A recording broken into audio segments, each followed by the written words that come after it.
You are listening to Sports Unfiltered live on WICR. I am your host, Jake Demisa, I'm Matthew George. and we are going to talk about the NCAA tournament Oh. or a tournament in general because we've had two amazing games last night.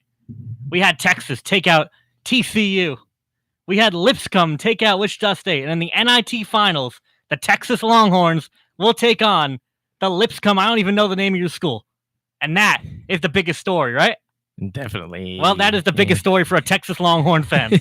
So, all right, let's move on to the real tournament now, and you bring us into it because I'm depressed that my team didn't even make it. Yeah, unfortunately not. So we're coming to the final four of the NCAA tournament. The four remaining teams left in the tournament are Auburn, Michigan State, Texas Tech, and University of Virginia. What has been the most surprising out of the surprising team to make it to the final four so far for you? Well, this is an NCAA tournament that was pretty much chalk beginning of the tournament. All the higher seeds kept winning.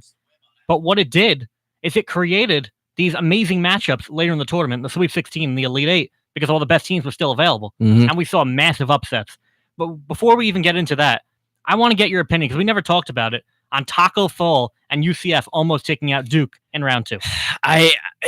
If he would have not fouled out, he would have definitely had that offensive rebound, and UCF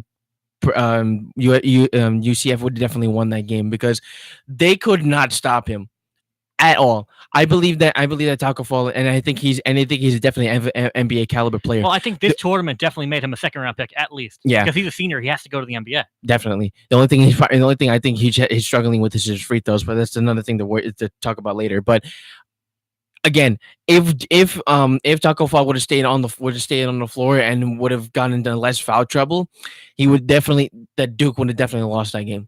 No doubt. Oh yeah, RJ Barrett, when he would have missed the free throw, Taco Fall would have got the offensive rebound, and that would have been it. Definitely. But that didn't happen. Duke moved on, and then Duke had a predictable matchup against Virginia Tech where everybody knew Duke was going to win that because they were getting revenge for a loss to Virginia Tech earlier in the season. And when it comes to revenge in the NCAA tournament, it usually happens for the top teams. Oh, definitely. But then you had Duke versus Michigan State, the highest rated game of this tournament so far, and it's a game that cost me $1,500. Oh boy. Because the Duke Blue Devils lost to Cassius Winston. They lost to Kenny Goins' amazing three-pointer with 30 seconds left, and Michigan State, upset, takes out the team that was the highest, that had the highest odds to win this tournament since Anthony Davis in Kentucky lost to Frank Kaminsky in Wisconsin 4 years ago. Yep, and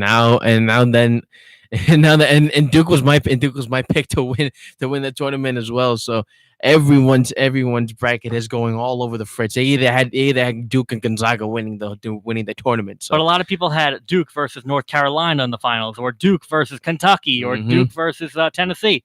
And look at that. I had Virginia, and I understand they're a 1 seed, but nobody picked Virginia. Virginia was like this team where they lost last year in the first round, and nobody had faith in them. Everyone had them losing to Tennessee. Everyone had them losing earlier than that. And all of a sudden, I picked them to make the championship. I became the front runner, and Duke really just ended everything for me. Yeah, man. And then now the Michigan State making a push in the Final Four. Let's see what happens, because now they are my pick to win the NCAA tournament, because they beat because not only they show potential to beat one of the best, if not the best college team in basketball this season. They show the potential to actually stretch the floor when they face stuff against Duke. 31% isn't bad. They went 6 for 19 again, and 6 for 19 from downtown in that game. But Duke is never really is not really a good shooting team in the books anyway. No, not at all. Especially behind the 3-point line. Oh yeah, especially that you only what Cam Reddish, and maybe RJ Barrett stretching the floor. Other than that, you have everyone's like packing the punch in the paint. And I hated RJ Barrett driving to the rim with 10 seconds left because you knew he'd get fouled, but he hadn't hit free throws all day. So how do you expect him to go to the line and hit 2 right there? And then it's just really bad coaching from Coach K to not know he only had 3 fouls. He should have taken more fouls earlier in the game, so he didn't get into that situation late in the game where he couldn't foul the guy and send him to the free throw line. Yep. I mean, it cost him the game. Again, it's just really surprising to me. And then that's what happened, and that's what happens when you falter over, and when you falter over to these kinds of situations. And Now I mean, did you? I mean, obviously, I think you heard the news that there's speculations that Zion Williamson's still gonna stay with Duke in the next season, Nah, it's which not gonna happen. I really hope it does though. Definitely not. I mean, Guaranteed it's not happening. I mean, there's been reports on it though that Zion. Whoever might reported stay. that should honestly be fired because Zion's going to the NBA. I mean, I hope he does, but He's not going to risk losing millions of dollars going back to Duke, potentially getting hurt, and never playing in the NBA. He's going to the NBA. He probably wouldn't have even went to college if he had the chance. Definitely. So yeah, he's a one and done. So I mean, with that being said, like, what other team has like really surprised you? Well, before we do that, I want to so? say one thing about Michigan State. I didn't expect them to beat Duke, not because of their talent, because they didn't really have any tests on the road. I mean, on the first round, they beat a 15 seed, I believe, Bradley. Yeah. They were never losing to Bradley, so that's just a throw-in game. Minnesota, they played them once this year. They beat them by 20. They beat them by 20 again in the tournament. So another game, you knew they weren't going to lose to a Big Ten team who they already destroyed this year. Then they got LSU, and LSU got by Yale. They got by the second round against Maryland, but they don't even have a coach. Their coach had something going on off the court. I forgot what it was, but he wasn't allowed to coach in the tournament. So that means they had 3 wins. None of them were really big tests, and then they had to play Duke. So I thought, okay, Izzo's not going to be able to rally them up because they haven't dealt with anything up to this game. And boy, was I wrong, because they took out arguably the best college basketball team in the last 4 years. Yeah, I don't believe that. I think there were a lot of flaws with Duke, but a lot of people will tell you that there was no one even like them. I mean, again, on paper, it looks like Duke's lineup is stacked, but they do have their, as you mentioned, they do have their flaws. And Michigan State just pickpocketed them right from the get go. And I think that the back and forth affair between the two was probably one of the most entertaining games so far in this tournament. So,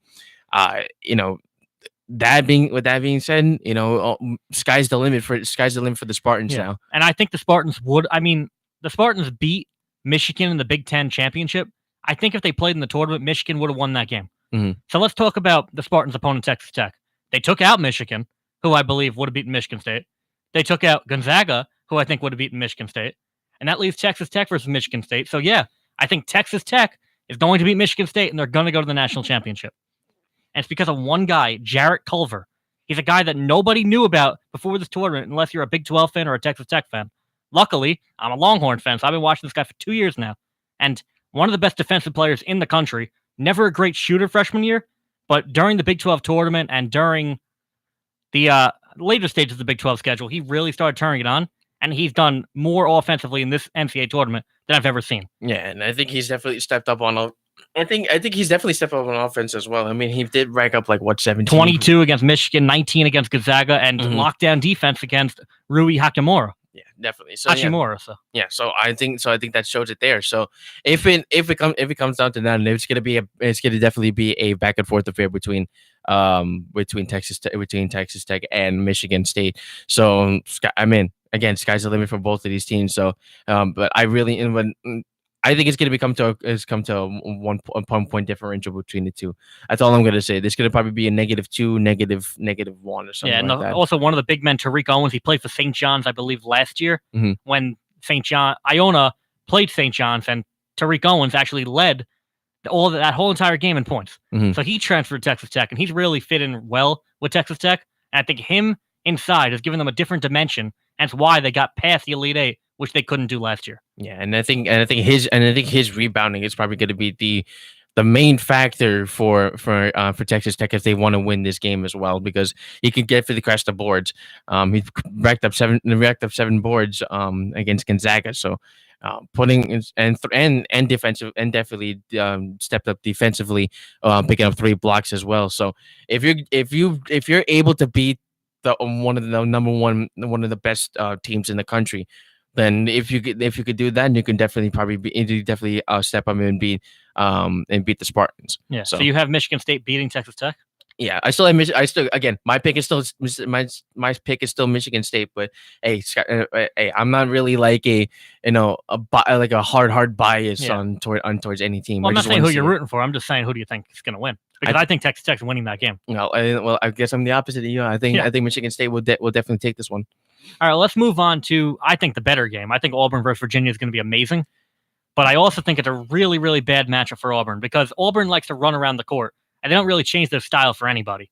Kentucky, they struggled against them twice this year, but a lot of that had to do with Chuma Akiki beating Kentucky in the tournament because they had to play for him after he tore his ACL, and one of the most gruesome injuries you will see. Probably the most gruesome. Remember Kevin Ware? Yeah, that was. So this reminded me of that. Yeah, and it really blows that Okiki is now out of this tournament. He was the powerhouse in the paint for Auburn, and now he's gone. It's just going to be really tough. I mean, I would love to see an upset. I love to see an upset in Auburn taking. Well, here's the problem with that. So. Auburn, like I said, they like to run up and down the court. Iona likes to do the same exact thing.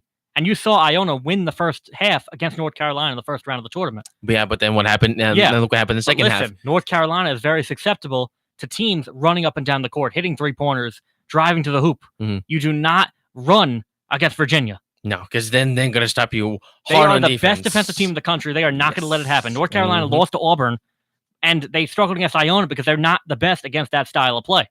Virginia demolishes that style of play. North Carolina runs the same style. Virginia beat them twice this year. Yep. You do not do that against Virginia. So Auburn should be really happy they made the Final Four because they aren't beating Virginia. And Virginia, on the other hand, should be really happy they have the chance to beat Auburn because they honestly should have lost to Purdue. Carson Edwards went crazy, 40 points, and it took a last-second shot from Mohamed Diakite, a guy who I honestly have never heard of before his shot. I've watched him all tournament, but I'm not going to sit here and say, I know a lot about him. I just know he hit a huge shot 1 second left. A half-court pass from Kyle Guy hit Diakite inside, and Diakite tied it up at 1 second, sent to overtime, and the rest is history. Virginia won the game. Yeah. So, Virginia, I think they have a lot of demons from last year, and I think they're going to keep going and win this national championship. Yeah. So what do you think? What do you think Auburn has to do to adjust to Virginia's intense defense? Because I don't know what they're gonna do to adjust onto that. Auburn, what's his name? Jared Harper, 11 for 11 in free throws against Kentucky. I think for them to beat Virginia, he's gonna have to go 11 for 11 from the field. He's going to have to hit every shot he takes. He's going to have to be on fire like Carson Edwards, because you saw when Carson Edwards was on fire and he scored 45 points, Purdue should have won the game. If you get the same from either Bryce Brown or Jared Harper, Auburn could be in this game, but realistically, that's asking a lot. Yeah. So Virginia, they're loaded. Kyle Guy, a great three-point shooter. Ty Jerome, a great free throw shooter. And as I said, now Diakite inside has played great this tournament. So I think they're the deepest team left in the tournament, and I think that they're the team that's going to win it.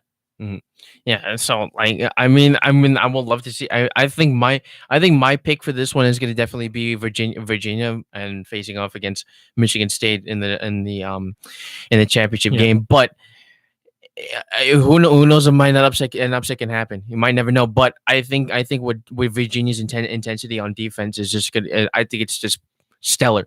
And don't forget, when it comes to Jared Harper and when it comes to Bryce Brown and when it comes to Cassius Winston, if any of them get hot, you're going to have DeAndre Hunter right on you trying to steal the ball. The bestest steals in the nation, probably the best defender in the nation. He's going to be a top 10 pick in the NBA draft just because of his defense. So if you have that guy guarding you, how are you supposed to get hot?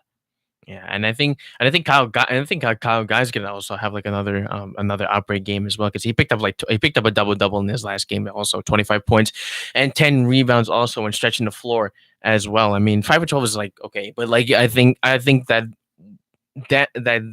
is gonna be the main, and that's gonna be their main factor for the game as well, because if Virginia can actually step up on defense, if they can stretch the floor a little bit more, and then outstretching Auburn, it's game over.